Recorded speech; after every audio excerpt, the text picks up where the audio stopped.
Hello guys, welcome to today's Topic TV.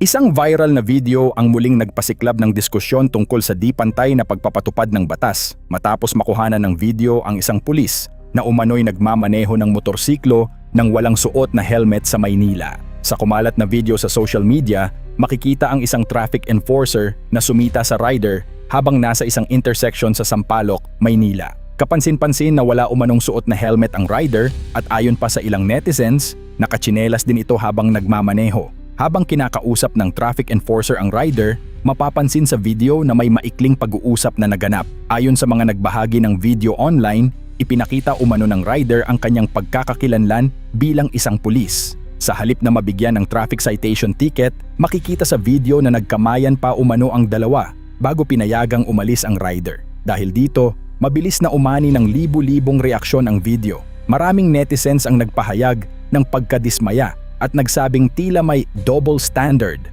sa pagpapatupad ng batas. Ayon sa kanila, karaniwang mga motorista ay agad na natitiketan kapag nahuling walang helmet, ngunit sa kasong ito ay tila walang naging kaparusahan sa rider matapos magpakilala bilang miyembro ng kapulisan. Kalaunan ay nakarating ang viral video sa mga kinauukulang awtoridad.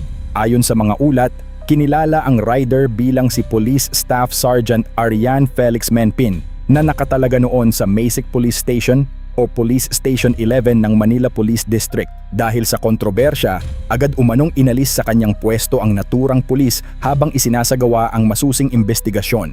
Inilipat siya sa District Headquarters Support Unit upang bigyang daan ang pagsisiyasat sa insidente. Ayon naman kay Napolcom Commissioner Rafael Calinisan, nakarating na sa kanilang tanggapan ang viral na video at isinasagawa na ang mga kinakailangang hakbang upang matukoy kung may naganap na paglabag sa batas at sa mga patakaran ng serbisyo publiko.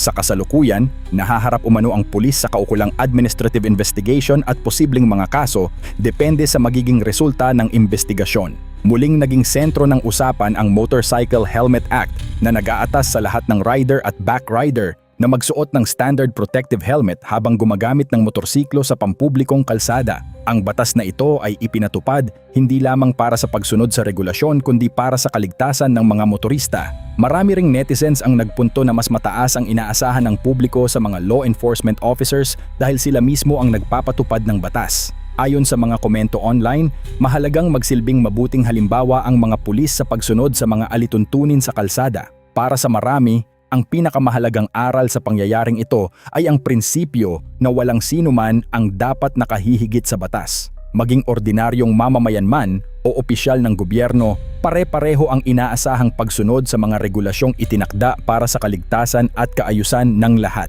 Habang hinihintay ang opisyal na resulta ng investigasyon, patuloy namang umaasa ang publiko na magkakaroon ng malinaw at patas na pagresolba sa kaso upang mapanatili ang tiwala ng mamamayan sa mga institusyong nagpapatupad ng batas. Ano ang inyong masasabi sa insidenteng ito? Dapat bang pareho ang parusa sa lahat ng lumalabag sa batas, anuman ang kanilang posisyon? Ibahagi ang inyong opinyon sa comment section at huwag kalimutang mag-like, mag-share at mag-subscribe para sa iba pang mahahalagang balita dito lamang sa Today's Topic TV.